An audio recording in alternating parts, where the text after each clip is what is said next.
Bonjour Alicom.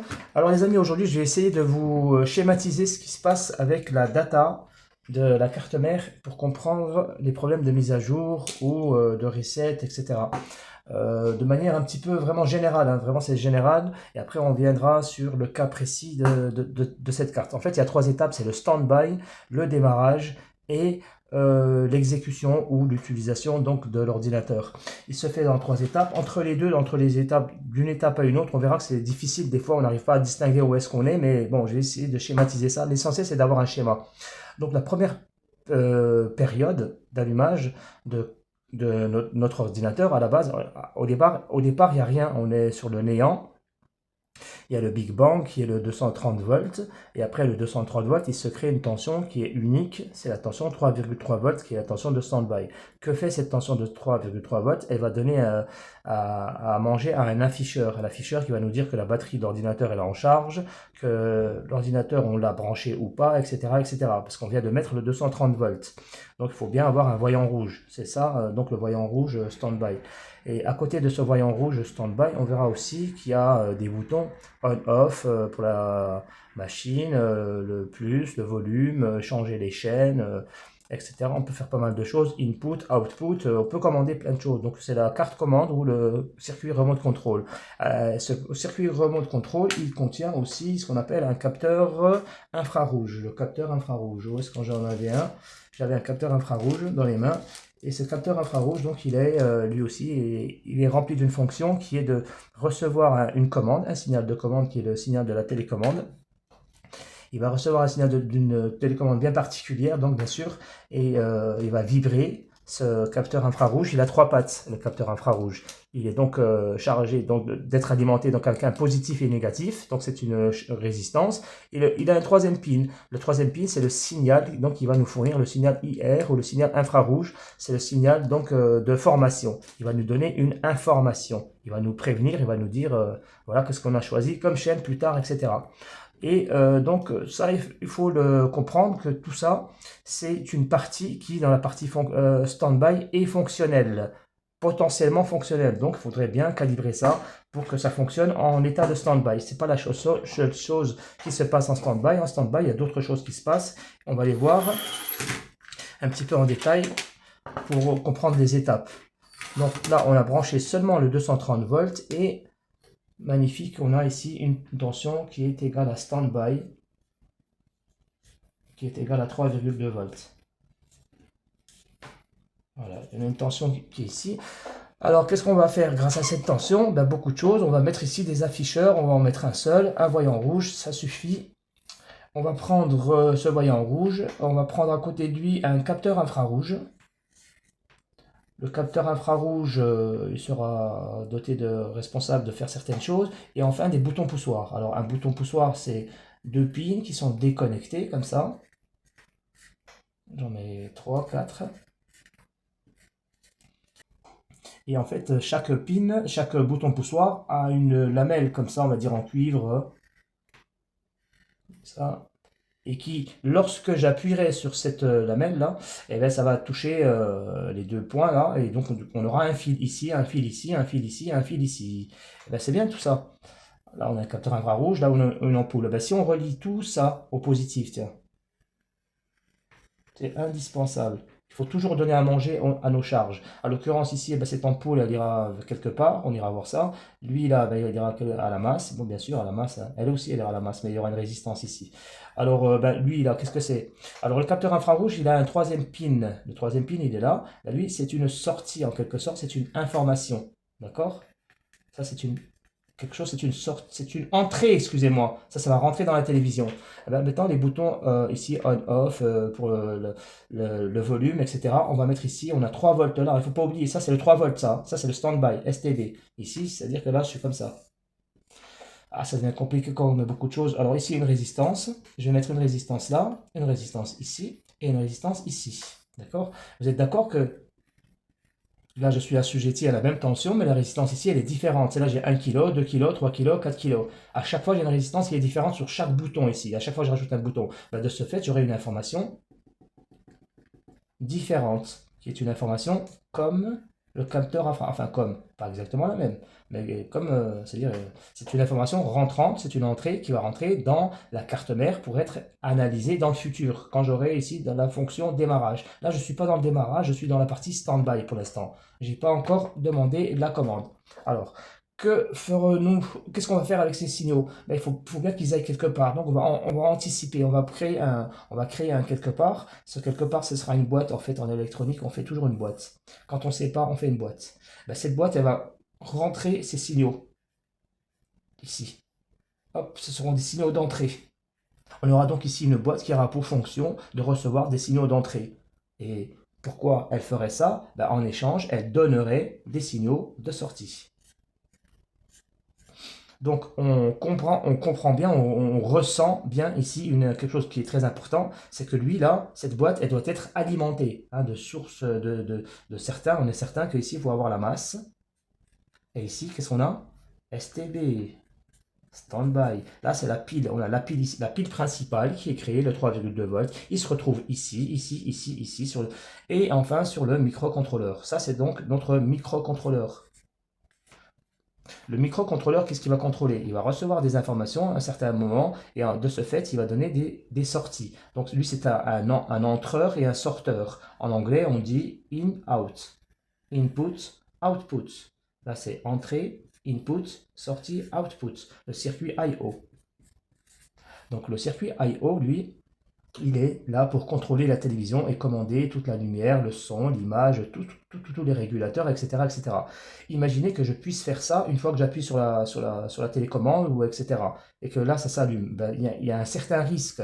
Le risque est que on peut engendrer un problème s'il y a déjà un problème. D'accord? Il ne faut pas créer un problème sur un autre problème. C'est pour ça que là, c'est dangereux d'activer la télévision comme ça, de cette manière-là. Donc, au préalable, dès le démarrage, autant qu'à faire, juste après le Big Bang. Dès qu'on a le rien au départ, on a le stand-by juste après.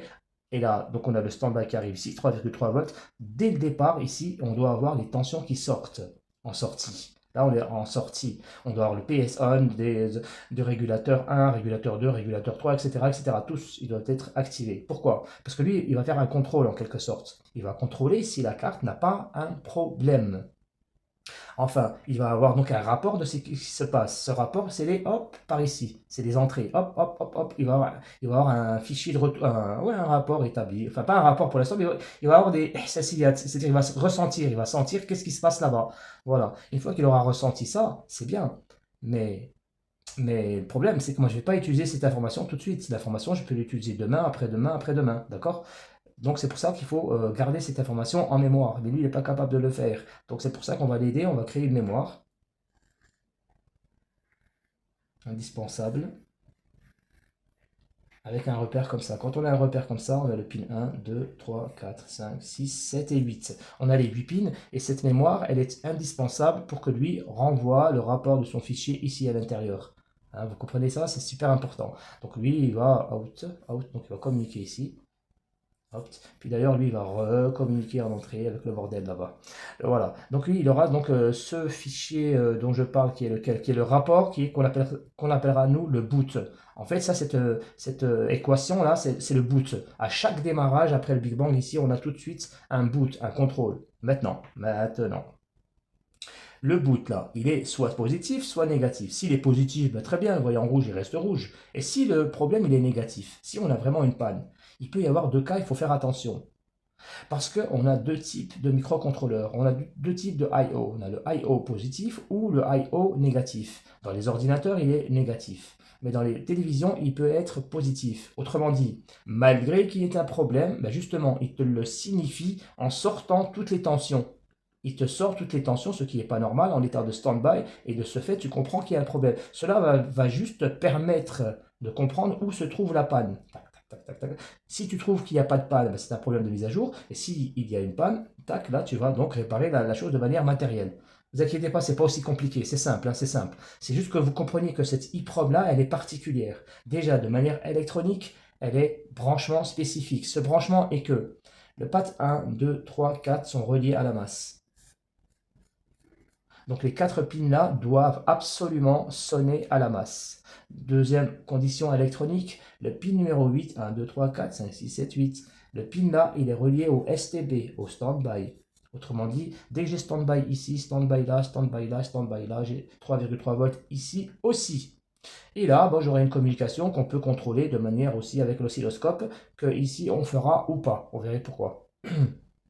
Donc là, on est dans la partie qu'on appelle donc l'EEPROM. Cette mémoire, on l'appellera EEPROM spécifiquement, ce qui fait que le terme EEPROM est utilisé ici, c'est parce qu'il y a les 4 pins qui sont reliés à la masse, et c'est aussi parce qu'il utilise lui des fichiers à l'intérieur qui sont des fichiers de firmware. Firmware, je ne sais pas trop ce que ça veut dire, le bordel, mais bon, ce que je comprends, c'est que dans les fichiers firmware, ce sont des informations qui ne sont pas très lourdes, enfin lourdes, utiles, mais bon, la télécommande, lorsque j'ai appuyé ici, il va y avoir un code, ce code, il doit être déchiffrable.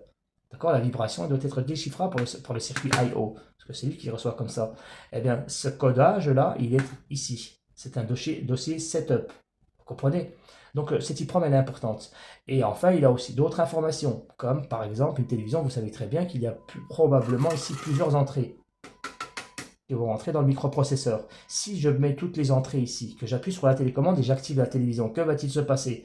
Le microprocesseur ne va pas pouvoir analyser tous ces signaux en même temps. Donc il faudrait ici faire une sécurité un peu, prévoir quelque chose qui est que, en fait, on va mettre une carte réseau ici de manière matérielle, de manière électronique. Cette carte, c'est quoi? C'est un carré, parce qu'on ne sait pas faire. Donc on utilise un carré, c'est une carte réseau. Cette carte réseau, on va mettre ici des cadenas, c'est des transistors. On va activer, désactiver tous les transistors d'une seule manière. C'est-à-dire qu'il y a un seul qui va s'ouvrir grâce à lui. Donc ici, on aura l'assurance d'avoir une seule entrée. Comment on a fait ça? Grâce à la télécommande, lorsqu'on a fait une sélectivité, en fait, dans le BIOS. On a mis la TNT, ou HDMI 1, ou HDMI 2, etc. Donc, toutes ces informations-là, lui, la carte réseau, lui, il va faire ça de manière matérielle. Il va bloquer ou ouvrir une porte. Mais ok. Là, lui, cette information, il faut bien qu'il la donne à l'EEPROM. Il la donne à l'EEPROM, pourquoi? Parce qu'au futur démarrage, il faut qu'il prépare leur microprocesseur à démarrer soit ici, soit ici, soit ici, soit ici. Il n'est pas supposé démarrer n'importe comment. Donc, et là, elle est stockée, pardon, parce que moi j'ai mal. Ici, là, elle doit être stockée ici. Il y a d'autres informations, telles que par exemple le fait d'avoir été sur une chaîne particulière la veille. Quand j'étais à la télévision, le lendemain, je dois allumer la télévision avec la même chaîne. Sinon, le protocole ne démarre pas. C'est comme ça, c'est la procédure. Nous sommes encore ici en période de stand-by. Et tout ça, c'est ce qui se fait en stand-by. On a le boot, juste après le démarrage de la télévision, juste après le branchement, pardon, de la télévision, pas le démarrage. Et donc on a le boot, et on a toutes ces informations qui sont injectées, qui sont contrôlées donc, dans la carte EEPROM, dans la mémoire EEPROM. Alors la particularité de cet EEPROM, c'est que c'est son branchement qui fait que, et non pas son composant. C'est-à-dire que lui, c'est un W. WH, je sais plus, 25 Q 32, voilà. Ou 25 W Q 64. Ça dépend de la taille de la mémoire. Donc lui, voilà, c'est un composant qui est soit EEPROM, à l'occurrence ici, il est utilisé comme une EEPROM, parce que ici, c'est la pas flash memory, c'est la memory control. C'est la mémoire pour la carte contrôle. Voilà, c'est pour ça que c'est une EEPROM, on l'appellera ici EEPROM. Et plus tard, on verra quand il n'y a pas ça, c'est plus une EEPROM, c'est une flash. Voilà. Alors, à l'occurrence, les problèmes qu'il y a autour de l'EEPROM, c'est quoi? C'est que la télévision, elle refuse de démarrer. Si la télévision refuse de démarrer, ça veut dire que vous avez un problème à ce niveau-là, au niveau de votre EEPROM. Alors, c'est pas très clair ce que j'ai dit. Là, on veut démarrer la télévision. Pour que la télévision démarre, il y a beaucoup de conditions. Sinon, le voyant rouge, il reste bloqué sur le voyant rouge. D'accord? Il ne s'active pas. Mais si vous avez le voyant rouge qui s'est activé, c'est-à-dire que vous avez ici le démarrage qui a été établi.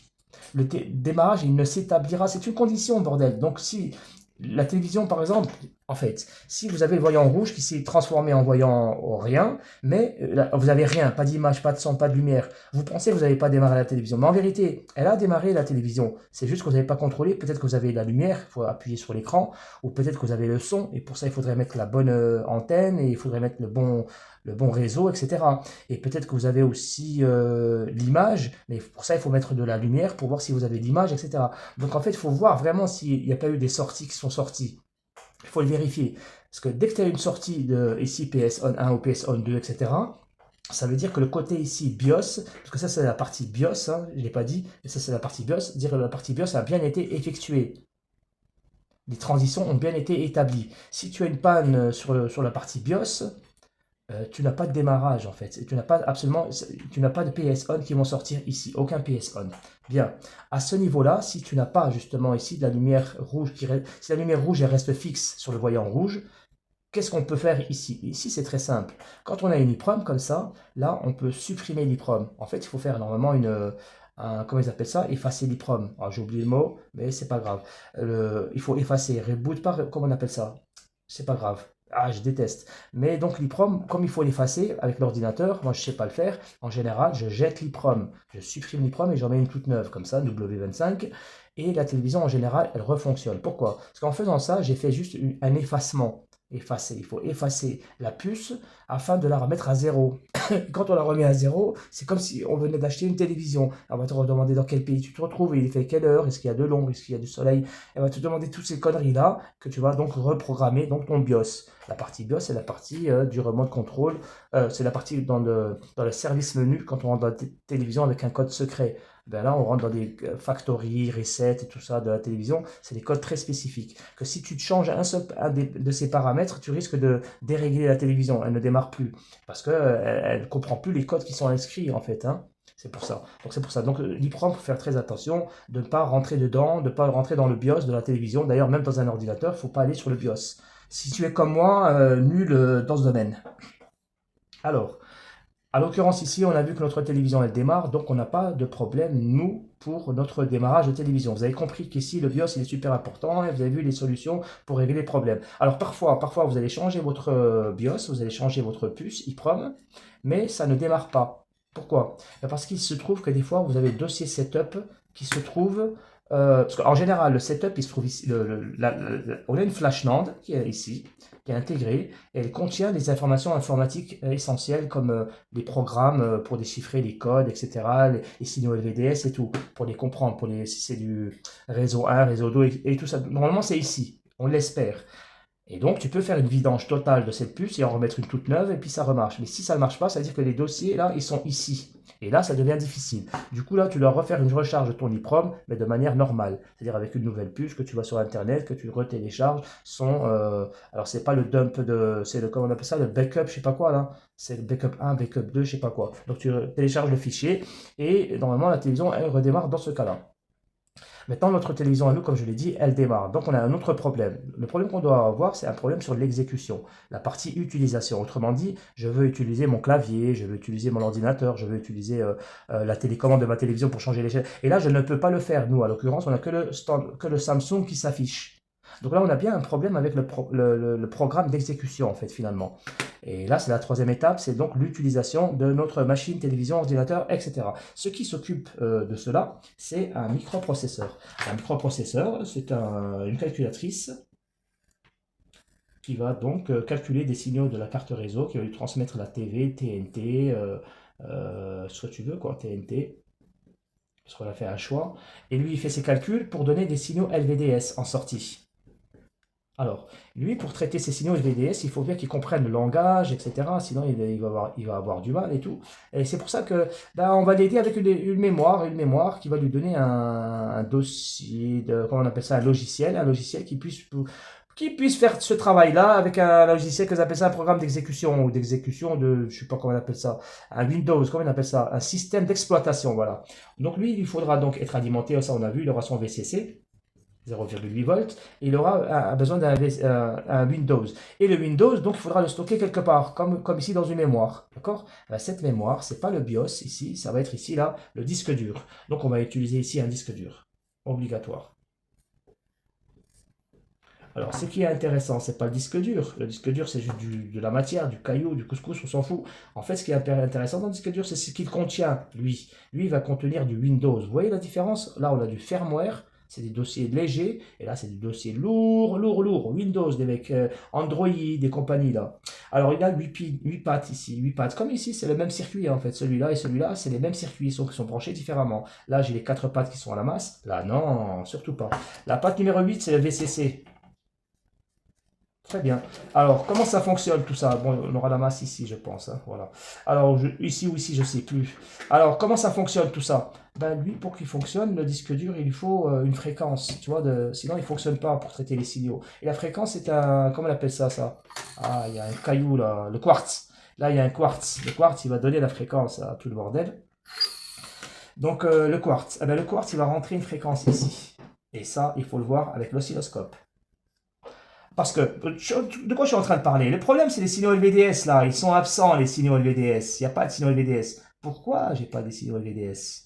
Peut-être parce que, eh ben, déjà, on n'a pas ça. Et si on n'a pas le signal d'horloge, eh ben, c'est normal de ne pas avoir des signaux LVDS. Alors ça, c'est une chose. Après qu'on aura les signaux LVDS, les signaux, pardon, de l'horloge ici, il faut voir si le disque dur, il a une tension de 3,3 volts, ça je l'ai dit, bien sûr. Il faut voir s'il y a une communication qui rentre ici.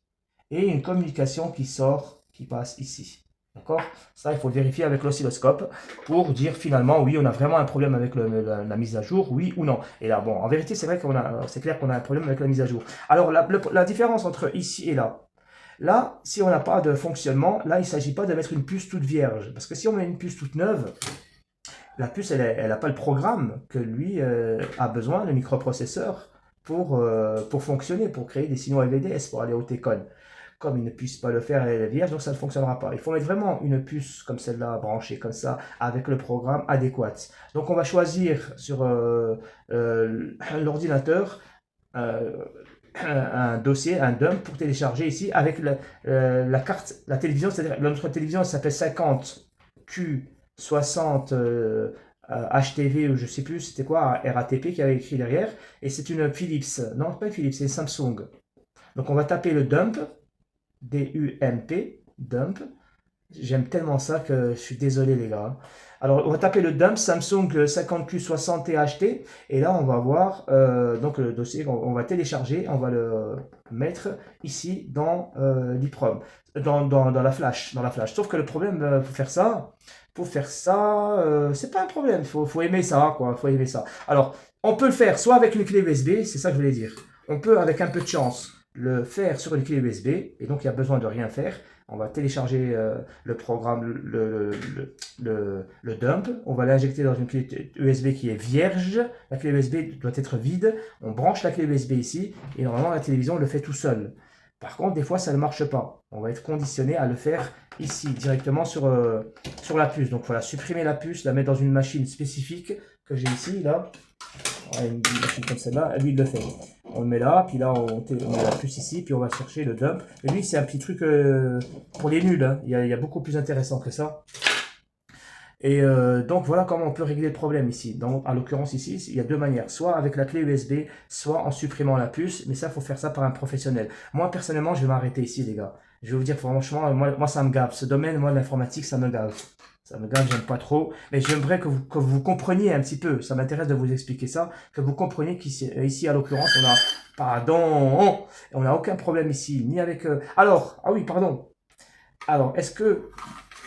Ici, où se trouve d'ailleurs ma carte contrôle? Ben, la carte contrôle, ici, j'en ai pas.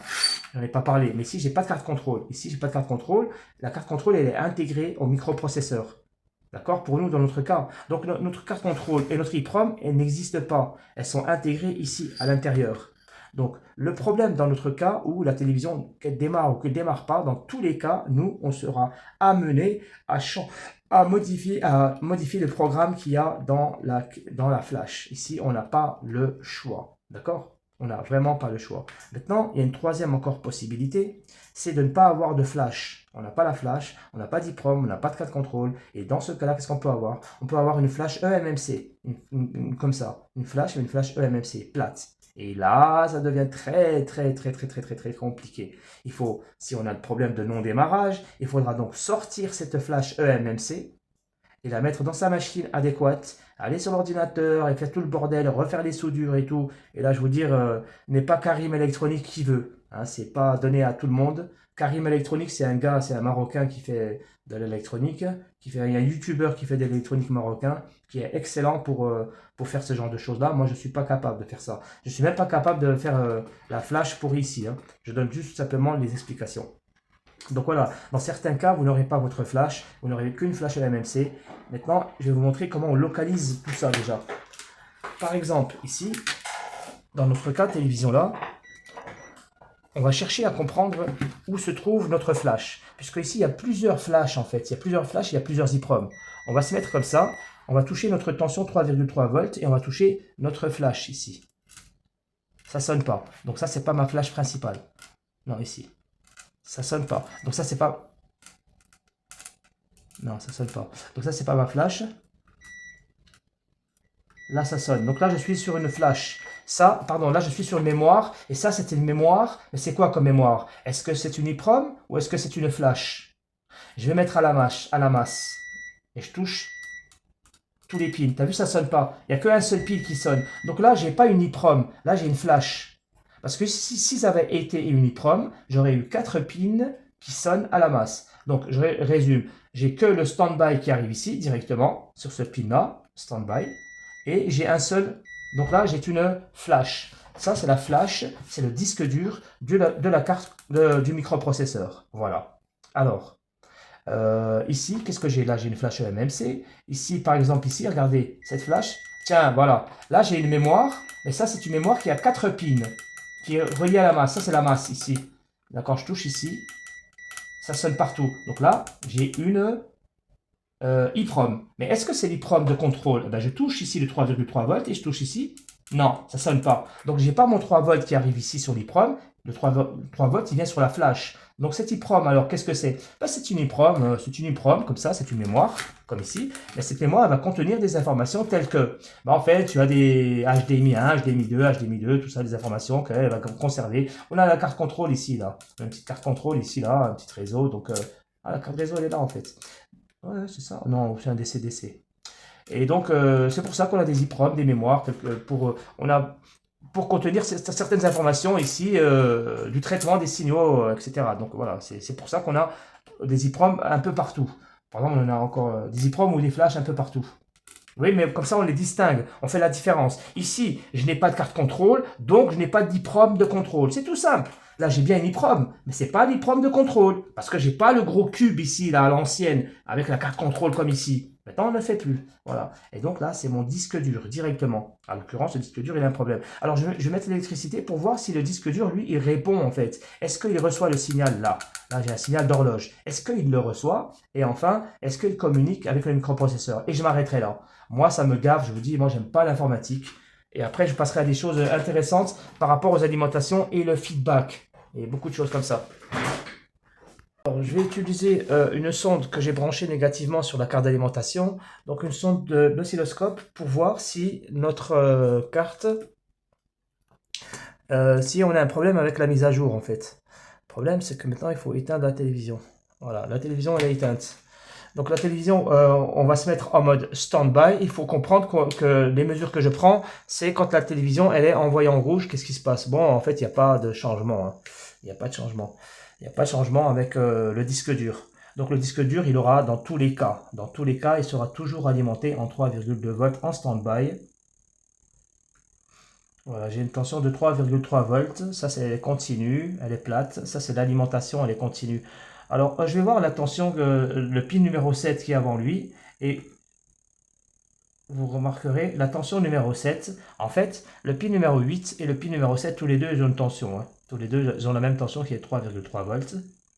Mais en fait, la première, c'est l'alimentation. La deuxième n'est pas l'alimentation, c'est de la data. Mais vous voyez, un repère, c'est que le pin numéro 8 et le pin numéro 7 doivent avoir une tension continue qui est de 3,3 volts. Alors, on continue sur le pin numéro 8, 7, 6. Le pin numéro 6. Alors, qu'est-ce que j'ai? J'ai un signal. J'ai un signal. Qu'est-ce que c'est ce signal? Je vais voir à côté le pin numéro 4. Le pin numéro 5. Là aussi, bon, j'ai deux signaux. Je pense que c'est un problème de réglage. Je pense c'est un réglage. C'est un réglage. J'ai bien ici deux signaux. Même s'ils ne sont pas très propres, je m'en fous. Je vais continuer. Donc sur le pin à côté, le pin numéro 1 par exemple. Alors, lui, pourquoi il n'est pas... J'ai l'impression que ça c'est de la data d'entrée. Attends, je vais changer la base. Non. Ouais, ça c'est un... Ça c'est pour communiquer avec le microprocesseur ça. Ou alors le signal d'horloge. Je vais voir ici le pin à côté. Ouais, c'est ça. En tout cas, on a trois signaux avec la même période. Celui-là, il a la même période que ici. Ouais, c'est la même période. C'est donc on-off et on a un signal d'horloge. Le plus important pour moi, en tout cas là où je vais en venir, c'est le pin numéro 3. Et là, tiens, ici le pin numéro 3, j'ai pas de tension. Alors les gars, on a une alimentation ici, le pin numéro 8. On voit clairement, il est à 3 volts. D'accord? Par contre, le pin numéro 8, 7, 6, 5, 4, 3. Le pin numéro 3, lui, il doit avoir une tension de 3,3 volts. Or, ici, il est je sais pas quoi, mais il ne donne pas cette tension.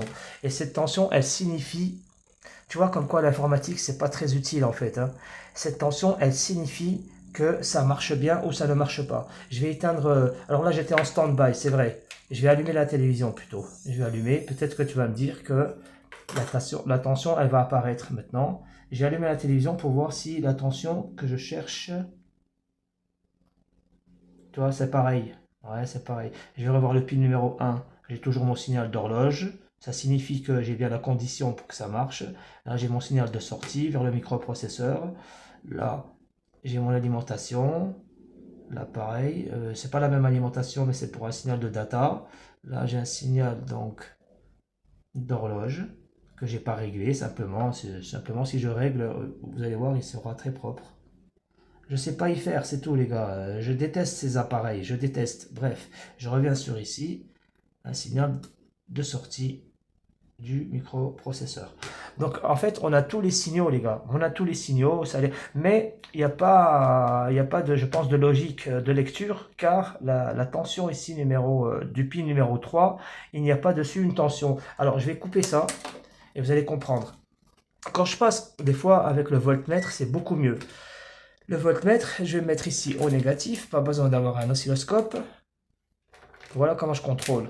J'arrive ici, hop, sur le... Normalement, il doit avoir une tension de 3 volts sur le pin numéro 8. Bon, bah c'est facile. 3 volts, ok. Je vais sur le pin numéro 7, 3 volts. Ah, 3 volts, d'accord. Maintenant, là où j'ai trouvé une tension alternative, tu sais, les gens ne comprennent pas, ils me disent attention, c'est dans... Regardez ici, je vais avoir une tension, mais c'est pas comme sur l'oscilloscope alternatif, c'est un signal que je vois comme ça, mais je comprends 0,7, je comprends qu'il y a un signal alternatif, c'est sa présence. Si j'ai pas mes 0,7 volts, je sais que j'ai pas de signal d'horloge, de signal de sortie, etc., etc. Donc je continue le pin numéro 1, j'avais le signal ici 1,6 volts. J'avais quoi ici, moi 1,6 volts. J'avais quoi ici 1,6 volts. Là, j'avais un signal propre, hein, c'est ça. Hein, et il me donne 1,6 volts. C'est la moyenne du truc. Il me donne 1,6 volts parce que c'est la valeur VMS ou je sais pas quoi. Alors, par contre, le pin numéro 3, regardez ici, là, c'est ça qui est important. En général, voilà, ici, là, j'ai toujours 3,2 volts en général. Là, c'est des millivolts. Et là, j'ai rien en fait, ça. J'ai rien du tout. Et même le pin numéro 4. Ça, c'est pas bon. Donc là, on a clairement un problème. Clairement, là, on a un problème. Donc on a un problème avec le disque dur, donc notre flash, qu'il faut ici dumper par un professionnel, soit avec la clé USB, toujours dans la clé USB numéro 1, pas la clé USB numéro 2. Donc on branche la clé USB vierge avec son programme, avec la télévision adéquate, et ça se télécharge tout seul. Dès qu'on met la prise, dans le stand-by, dans le boot il va se faire d'ici. Donc il va se faire là, mais il va se faire avec ce fichier-là. Et bien voilà, hein, c'est tout ce qu'il y a à dire. Et sinon, ça ne marche pas avec la clé USB, il faut donc l'appareil ici de programmateur pour pouvoir donc flasher votre disque dur. Voilà les amis, je vais m'arrêter ici. Je crois que j'ai dit pas mal de choses que moi, c'est pas mon domaine, quoi, l'informatique, et ça me plaît pas tellement tant que ça. Alors là où je vais passer plus tard, ça va être pour une explication du feedback. C'est pas comment on utilise le feedback, mais c'est pourquoi il y a un feedback. Hein, c'est pour juste un petit peu comprendre, pour être à l'aise avec le P égale UI et U égale RI. Alors ça a l'air de rien, mais c'est ça qui donne l'explication du pourquoi on utilise un feedback, que ce soit sur les régulateurs ici, ou sur le Tcon, ou un feedback sur d'ailleurs le microprocesseur, ou d'ailleurs même sur une carte d'alimentation. Pourquoi on fait ça? Ce sera donc les prochaines vidéos. À bientôt.